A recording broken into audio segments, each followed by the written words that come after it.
I do think, in the time we're living in, it's important to sort of take a deep breath and remember that it takes both sides to make these things happen. Corporate America can want one entire design, but if the government is fighting in the whole way, it's not going to happen, and vice versa. But even more importantly, if we want to solve some really complex, challenging problems, it requires that collaboration. And each side brings something unique and important to achieve that, whether it's through regulatory processes in the financial services world to how we deal with natural disasters in Texas and a hurricane.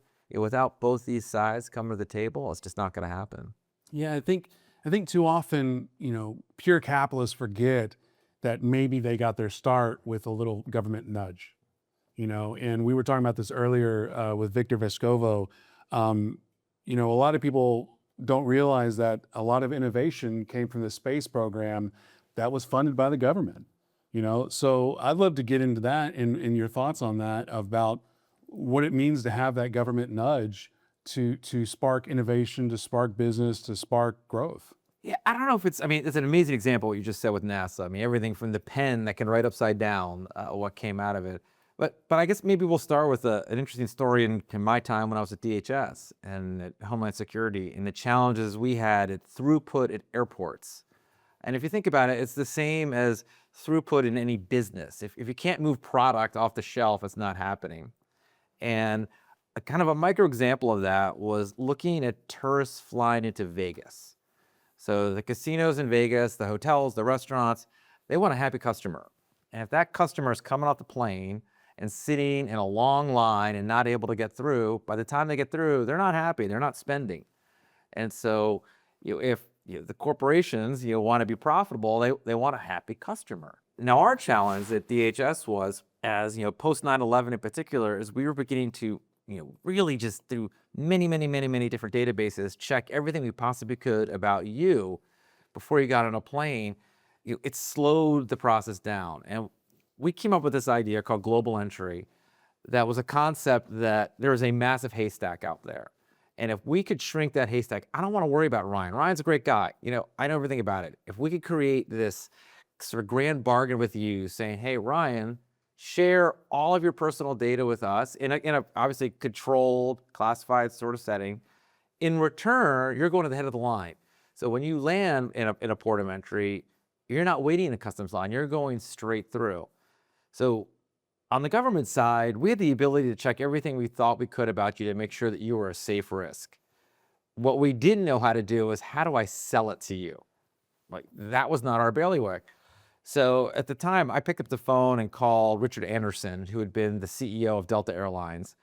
And I had gotten to be quite friendly with him on a variety of these international aviation issues and explain this problem set. And I said, Richard, we know you guys are mad at us. People are missing connections. They're getting into this country unhappy, grumpy. Here's what we can do on our side, but I don't know how to convince your customer to do it. It's like, Douglas, give me a couple of days. I'll call you right back. Hangs up. A few days go by. Calls me and says, I'm bringing the whole team up to meet with you and the secretary, the whole team at DHS on Friday. The advantages of being the CEO of a major global airline is, you get on a plane and move it away. So Richard came up with the concept of the premium customer. The premium customer is always asking for something better. Like, what do I get for all the miles that I'm putting sitting in a seat? What is the benefit I can get? And so he realized he could use this head of the line privilege with his top tier customers and market to them. So, with that, it was born. And with Delta Airlines and then, being the government, you can't take sides. We also had United Airlines. We picked 4 ports of entry to begin to experiment what is now known as, TSA PreCheck, global entry. But it was a true public-private partnership. Without Richard's sort of leadership on the private sector side and using the marketing geniuses at Delta to help us figure out how to sell it to the American people, didn't matter this amazing concept that we had at the government.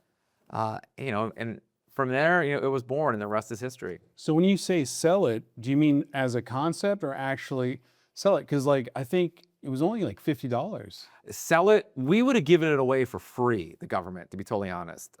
By statute, we weren't allowed to, but we would have literally given it away for free. Sell it, I mean, I needed to convince you to opt in.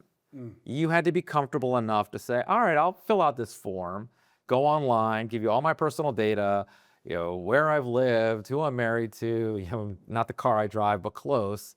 And in return, we're going to give you a benefit. And that benefit is, and I don't know the last time you've come in internationally, Customs and Border Protection continues to advance, thanks to cloud computing, et cetera. I mean, you no longer even have to stop. You walk to that kiosk, break stride for 1/100 of a second, just enough for them to grab your picture, and off you go. But none of that could have happened if we couldn't figure out a way to sort of present that to the American traveling public and sell them on it, that they, in return, and this is what we have now as a result. Yeah, when I did the TSA PreCheck, I can't remember when I did it, but I know you do the form, and I think I had to go to the airport to make sure that I'm a real human. Yes.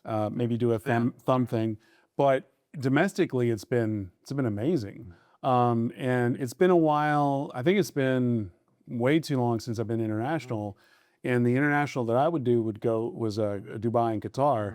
And in there, you have a different sort of pre-check, which is, oh, you're an American white male, you're in this line. You're everybody else, you're in that long line over there. But that's not a government thing. That's just that's that country thing. But to have a global, I didn't realize that TSA PreCheck was from that global. Yes. That's amazing. And that's kind of how we use that concept, that screening concept, to develop all this. And then it's went to a whole new level. If you're in the program and you're Canadian, you clear customs now in Canada. If you're leaving from Abu Dhabi, to use your Emirates example, you're in America once you get on that plane. We have U.S. customs officers based in Abu Dhabi at the airport there. You clear that kiosk, off you go, and you're in America. And so we ended up signing, this was an international treaty. I think it's now the Emirates, Germany, now I'm forgetting, Canada, a variety of countries. But it all came down to the critical importance of this cooperation. Like, how do we get both sides? We had an incredible ability to micro-target bad people. From a business standpoint, is TSA, is that government or is that a government? Okay. Yeah, at the moment it's still government. It falls under. There's 7 operating components under DHS, and TSA is one of them, the Transportation Security Administration. So from the I guess from the economic standpoint of it, to your analogy earlier, is you want the happy customers. Like, the quicker they can get to the casino, Vegas, your example, the more money they'll spend, which drives revenue, which drives taxes, which drives everything. And that any city in America, the faster I can get people through and out. What the security people want to do is they want to clear the haystack. They want to get 99% of that out of the way, and it's the 1% they're concerned about, and then they can really focus their resources on that. And that allows them to be much more effective, much more efficient, and for the traveling public, a much better experience.